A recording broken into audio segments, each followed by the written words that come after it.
Hey, everybody, this is Elon from Inside Fighting, and this episode is going to blow your mind. It is going to blow your mind, hopefully. It's on Sanda, one of my favorite martial arts in all of history. So stay tuned. Pow pow, inside, inside fighting, yeah, dangerous, dangerous martial arts. Pow pow, ooh ah. Here we go, Sanda. So let me first talk about my first experience with Sanda. My first experience with Sanda is in New York, in Gleason's gym in Brooklyn. In Brooklyn, I was there. I was invited to host. At the time, I was doing Brazilian Jiu Jitsu. I was competing in Sambo. I was also training Sambo. I had a striking background, and I was in the martial arts scene in New York. And I got invited to host an event, which was a mixed martial arts event, but not in the traditional way, because back then you couldn't get mixed martial arts sanctioned in New York. So what they did is they got these hybrid fights approved. And what they did, which was, in my opinion, super genius, is they put style versus style. And I wish there was more of this kind of approach to martial arts, where they took purists in different styles and competed them against one against each. What is wrong with my language? And they made them compete against one another. So we had Sambo versus Brazilian Jiu Jitsu, and we had Sanda versus Muay Thai. Ooh la la. And you would think that Muay Thai guys would dominate. And at the time, I didn't know about Sanda. I'm just hosting these events, and I'm pretty much on the mic before we go into the Sanda fight, the first Sanda fight, and talking about how I think the Sanda guy is going to get his ass kicked because of how good Muay Thai is. Because at the time, I had been training Muay Thai, and I thought it's the best system in the world, and yada, yada, yada. And pretty much what they did is they modified the rule set so that takedowns were allowed. And I think this really made it hard for the Muay Thai guys, because what happened was a complete and utter domination from the Sanda guys. They were throwing the slickest combinations that led right into takedowns. And one of the areas where, in my experience and my history of martial arts, that Muay Thai shines is in the clinch.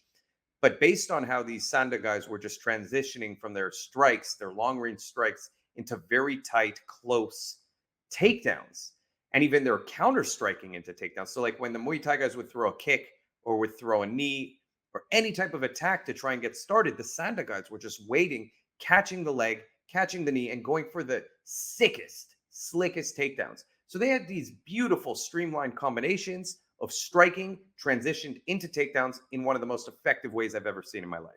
You can quote me on that. You could take it to the bank because I mean it. All right. So, pretty much that was the moment I became interested in Sanda. Now, let's just look at what Sanda is. In my humble opinion, and I may be wrong, there's all these claims that Sanshu is a reformation of an ancient kung fu kind of style of fighting where they did Lei Tai, where they fought on these raised platforms, and it's a fighting version of wushu. Okay, so if you look at the movements of wushu, these big kind of floral fighting, beautiful movements that is shown on the big stage for kung fu. It's kind of what highlights kung fu. And when you think of movies, what you think about is kung fu movies. It's a lot of wushu that you're seeing there, unless it's like an Ip Man movie, and then it's Wing Chun. But a lot of the old school kung fu movies are wushu based films. There's a lot of beauty in those movements, the swords, the butterfly swords, everything. So that is what they claim they took and turned into a fighting system. It's a military system in China, combat system. Now, my personal belief is that Sanda was explicitly created to be a hybrid system of the most modern day effective combat sports. So I think what they did is they took people who were already amazing at kung fu, who have unbelievable body mechanics. And if you look at how Shaolin monks train, or you look at guys who train wushu in China, they start at such a young age. They develop this incredible ability to use their bodies. So transitioning someone like that into a fighting system, a combat sports system, because wushu deep down is a fighting system, is not a hard transition. But the reality is the movements in Sanda are far more close to what you would see if you took really good boxing, really good taekwondo, some savat, really good kind of hybrid wrestling judo, and you just mashed them all together and created a system that's pretty good at everything, maybe not a specialist at any one thing. If I were to say Sanda is a specialist at anything specifically, I would say that it's a specialist of, number one, transitioning strikes into takedowns in a seamless, cohesive way, which is something very, very rare. I've talked about this before. You look at a lot of MMA schools, you look at a lot of schools that focus on takedowns. One of the only other systems you'll see this in, and I don't think you'll see it as effectively, is something like combat sambo, where the strikes lead into takedowns. But there's a break. And in MMA, especially, what you see is guys who come from a wrestling foundation go into MMA, and their striking has a break before it goes into takedown mode. Even if it leads into the takedown, even if they feed the takedown with the strikes, there's still a transitional miss. And you see it with strikers who then learn how to get good at takedowns. There's a switch that has to happen, as opposed to learning from day one how to strike into takedown is a whole different rule set. And there's very few fighters that can learn that later on if they haven't learned it from day one, that kind of cohesive approach. And when I talk about grappling, I talk about how fights are won in transitions. So I mean that with any style of grappling. Like my Brazilian Jiu-Jitsu, what I pride myself on is being a good transitional fighter. It's something that you can't really teach. It's something you have to learn to feel. So you could learn how to do an armbar 1,000 times, but can you catch it in that moment where both of you aren't comfortable in the position, where things are a little more chaotic than they normally would be? You don't really train that. There's no way to train that other than in sparring. And what you get when you're good at transitional fighting is an ability to catch people who are better than you, even maybe on a skill set level, because you're catching them in a mode of change where they're at their weakest point. And I think that that's the great thing about Sanda when it comes to its striking transitions into takedowns. They're able to catch you at your weakest point because they're so fluid with it. And it's something that is, again, rarely seen. Now, the reason I think that Wushu was not Wushu, that Sanda was created was to raise China's kind of level on the world stage for combat sports, because it's a highly effective combat sport. They've competed against a lot of other systems like Muay Thai, Dutch kickboxing. They do very well in those venues, especially when they're allowed to use their greatest skill set.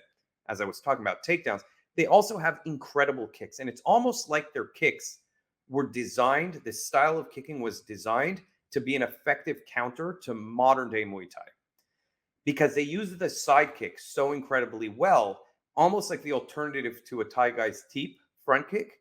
They use their sidekick extremely effectively. The difference between them and a Taekwondo guy is they're not turned out completely bladed. They still have power in their rear leg and their rear hand. They're still squared off, and they still have the takedown off of that kick. They're also very good at spinning kicks. And I have a bunch of videos here. I'm going to go over all of it. And I think that that's what makes Sanda very unique. So I'm going to add some of these videos to the stream. We can watch them and I'll give my thoughts and break it down from there. I've kind of gone on a rant thus far today. Like I said, I really do love this system of fighting. I think it's, again, just a really nice style of fighting. So here we go. I mean, this is just a demo, but you could see how they're using their sidekick into the takedown. So when they pressure you with a sidekick, the instinct for most people off a sidekick is to drive in after the sidekick. Man, those takedowns are just nuts. And this is what I'm talking about. All their training will always be cohesive. See how when you do the sidekick, it makes you want to plant, and he tried to take advantage of it, jumps over the leg and goes in for his own takedown. So that's a training for a counter to a counter to a counter. That's how advanced the training is. And again, I think that's just a really interesting way to train. I'm going to pull up this next one here. And these are kids. These are Sanda kids. And like, if you look, the nice thing about China, despite all the ills of communism, and I hope no one's going to hate me for, getting political. I don't mean to, but they do take their kids at a young age and do make them train very effectively. And I think this develops not only strength of the body, but strength of character and strength of the mind. These kids are learning respect.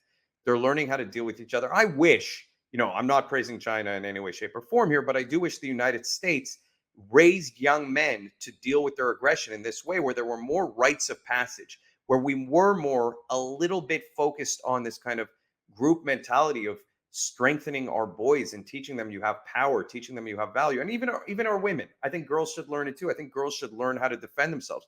And if you look here, you're learning a lot of discipline. You're learning how to build your character. Those sidekicks are beautiful. And what I love here, by the way, is if you look at their forms, this is, theoretically a form. They're actually learning takedowns in their form. I don't know if you guys caught it, but a lot of these movements are actually takedowns right here. Like this little transitional point right here, I think I might have missed it if I have to go back, but let's just see. That was right there, like a tug. And I think they do it right over here. You see them spinning. They're going for takedowns in their forms as well. And man, they just move in such beautiful unison.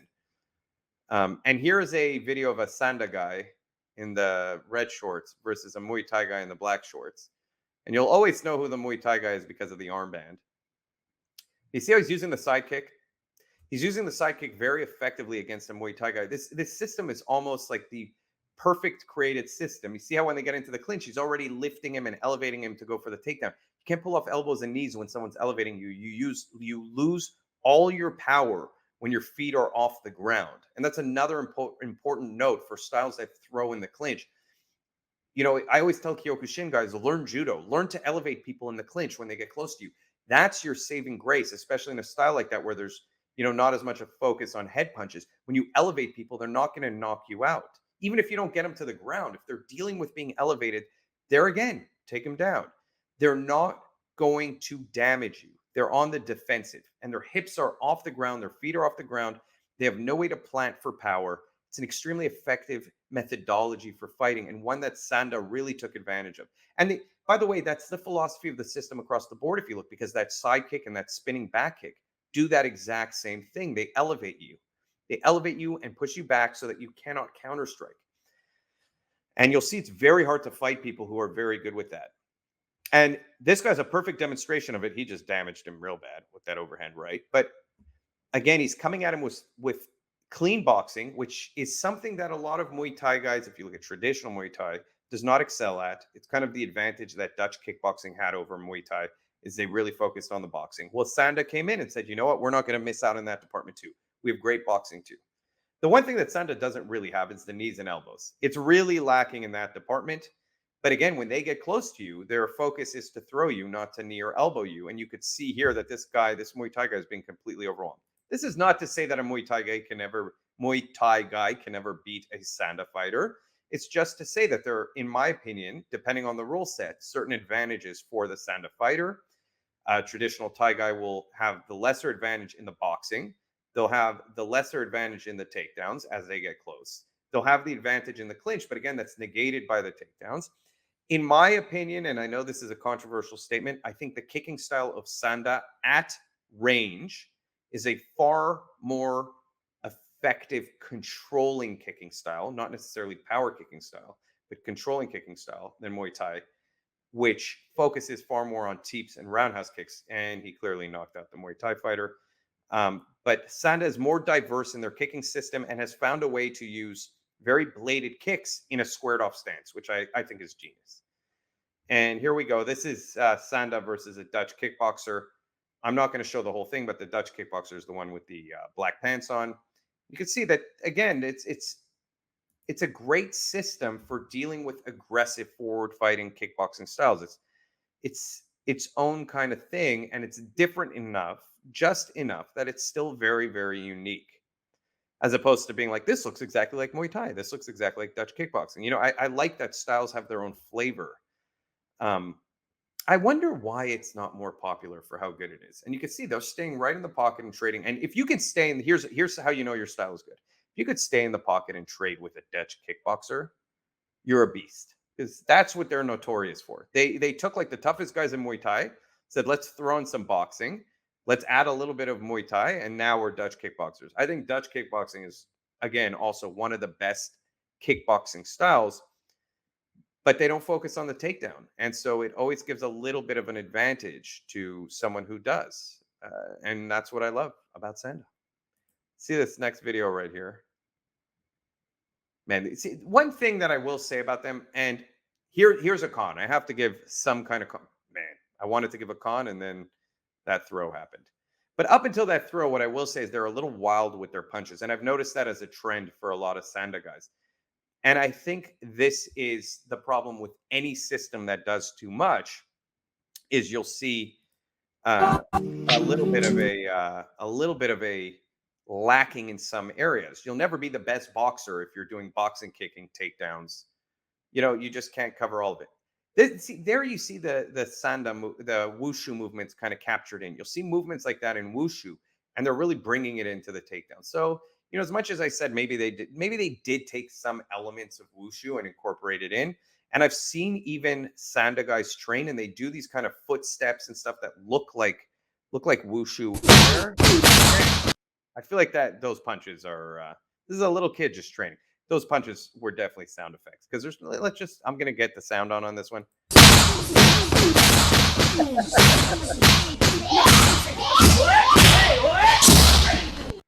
She got machine guns in her hands.